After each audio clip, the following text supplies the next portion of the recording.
shalom, soyez bénis, recevez la grâce de Dieu, recevez le Saint-Esprit. C'est pour moi une joie de vous retrouver comme ça chaque fois pour vous parler de la part du Seigneur. Je suis Madame Seka, je suis pasteur à l'église évangélique La Moisson. Nous sommes dans la période de fin d'année, nous avons des grands programmes de prière. Alors, le samedi 3 décembre prochain, nous avons la retraite spirituelle à Lille, plus précisément à Roubaix.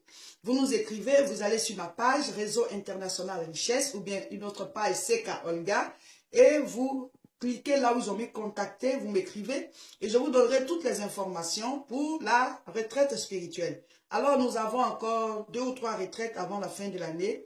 Le 3 décembre, nous avons cette retraite-là. Ensuite, nous avons le 17 décembre et nous avons la grande séance de prière, la grande veillée de prière du 31 décembre qui va se faire toujours à Lille, plus précisément à Roubaix.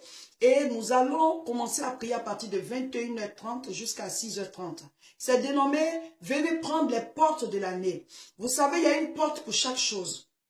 Pour pouvoir avoir accès à une maison, il faut passer par la porte.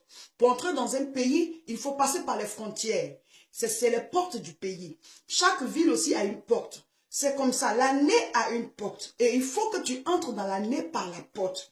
Et pendant que la première minute, la première seconde, la première heure de l'année se met en marche, il faut que tu sois dans la présence de Dieu. C'est très important. Donc venez, nous allons prendre ensemble les portes de l'année 2017. Commencez à programmer votre venue à cette retraite spirituelle à Roubaix. Vous pouvez déjà commencer à vous inscrire sur notre page et puis commencer à réserver vos places, l'aller et le retour pour la veillée à partir de là où vous êtes. Dès maintenant, vous pouvez commencer à acheter vos tickets pour les avoir moins chers.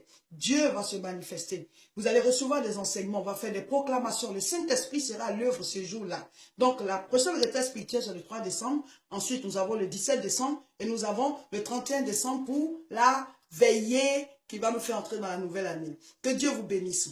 Aujourd'hui, je vais vous parler d'un thème qui est très profond. Le thème, c'est la présence de Dieu. Il est écrit dans Psaume 91, verset 1. Celui qui demeure sous l'abri du Très-Haut repose à l'ombre du Tout-Puissant. Alors, quand tu demeures sous l'abri du Très-Haut, c'est quoi? C'est la présence de Dieu. Je vais vous dire, chers frères et sœurs, à vous tous qui suivez cette vidéo, l'homme a été créé par Dieu. Nous venons de Dieu et nous avons besoin de la présence de Dieu.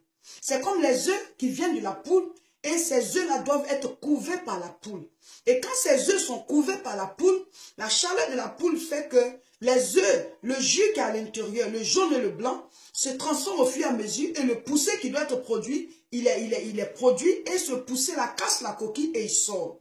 Il y a en chacun de nous l'onction, il y a en chacun de nous le plan de Dieu, en chacun de nous, il y a la grâce de Dieu, il y a la destinée pour laquelle Dieu nous a envoyés sur la terre. Et c'est un peu comme le liquide qui se trouve à l'intérieur de l'œuf, comme le jaune et le blanc. Donc la présence de Dieu fait que ce liquide-là se forme. La présence de Dieu fait que ta destinée va au fur et à mesure éclore et tu vas rentrer dans la dimension à laquelle Dieu t'appelle en t'envoyant sur la terre.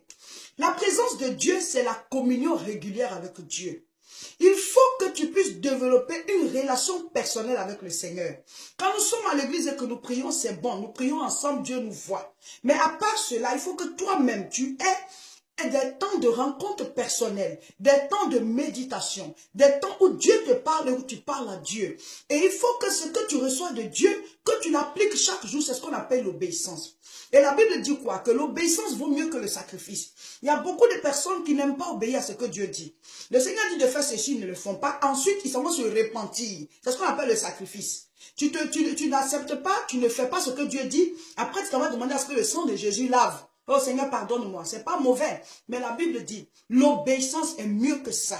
Si tu obéis, tu vas rentrer dans des dimensions avec Dieu. Si tu obéis, tu vas rentrer dans la présence de Dieu et ce qui en toi va éclore. Ce que tu recherches là, c'est juste à côté de toi. Mais tu ne peux pas trouver parce que celui qui n'a pas Christ est dans les ténèbres.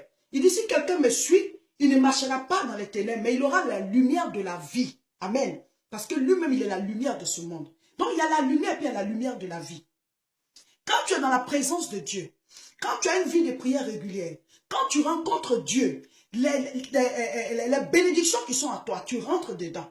Mon frère, ma soeur, chaque fois qu'un être humain entre en contact avec Dieu, sa destinée explose. sa destinée explose. Le poids qui était devant lui quitte. La montagne qui était là est dégagée. Il y a une femme qui avait une perte de sang depuis 12 ans. Sa guérison est venue du fait qu'elle a rencontré Jésus. Elle allait toucher le vêtement du Seigneur et sa perte de sang s'est arrêtée automatiquement. Bartimée, il était aveugle, assis au bord du chemin. Il mendiait son pain. Mais le jour qu'il a entendu parler, il a entendu dire que Jésus passait. Il a crié et Jésus l'a appelé. Et Jésus a dit, qu'est-ce que tu veux? Quand il a demandé sa guérison, Jésus a dit que te soit fait selon ta foi. Il a pu retrouver la vue. Donc la rencontre de Bartimée avec Jésus a changé la vie de Jésus. Pierre et ses amis étaient en train de pêcher. Quand Jésus est venu vers eux, qu'ils ont rencontré Jésus, il leur a dit quoi? Suivez-moi, je ferai de vous des pêcheurs d'hommes. Donc le statut de Pierre a changé. De pêcheur de poissons, il est devenu pêcheur d'hommes. Mon frère, la rencontre avec Dieu, la présence de Dieu transforme. La présence de Dieu transforme. Quand quelqu'un est malade, il rencontre Dieu, il reçoit sa guérison. Si quelqu'un est pauvre, il rencontre Dieu. Le processus de la transformation de Dieu va le faire passer de la pauvreté à la richesse. Parce que Dieu est riche. Quand quelqu'un ne trouve pas son chemin, s'il rencontre Dieu, la route devant lui va commencer à s'éclaircir. Je suis en train de vous exhorter à entrer dans la présence de Dieu. Je suis en train de vous exhorter à développer une relation personnelle avec le Seigneur. Une relation personnelle avec votre Créateur. Allez vers Dieu. Il dit, je me laisserai trouver par celui qui me cherche. Toi qui ne trouves pas ton chemin, toi qui es malade, toi qui vis des situations difficiles, toi qui as l'impression que tu as été abandonné de tous, toi qui traverses des périodes vraiment terribles, et toi chez qui ça va, à vous tous, je veux vous dire que la présence de Dieu, c'est ce qu'il faut à l'homme. La Bible dit quoi? Romains 3, 23. Car tous ont péché, sont privés de la gloire de Dieu. Mais en fait, on devait dire, car tous ont péché, sont privés de la présence de Dieu. C'est ce que ça signifie. La gloire, c'est la présence de Dieu. Le péché nous sépare de Dieu. Et maintenant, dans Matthieu chapitre 1, verset 21 et le verset 23, on dit quoi? Que la Vierge enfantera un fils. On lui donnera le nom de Jésus. C'est lui qui sauvera son peuple de ses péchés. Et on lui donnera le nom d'Emmanuel, qui veut dire Dieu avec nous. Donc Jésus est venu pour faire quoi? Nous effacer nos péchés et mettre Dieu avec nous. Tout ce qu'il te faut, c'est Dieu. Si tu es malade, tu viens au Seigneur, tu dis je suis malade, il va te dire ce qu'il te faut, c'est moi. Parce que si tu reçois Dieu, tu vas guérir.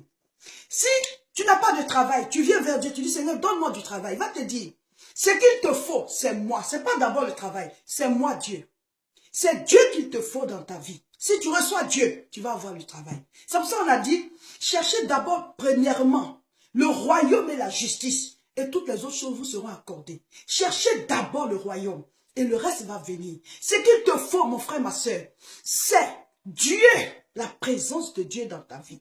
C'est cette présence-là que Adam et Ève avaient dans le jardin d'Éden. C'est pour ça qu'ils étaient dans une certaine dimension, dans une certaine gloire, dans une certaine bénédiction.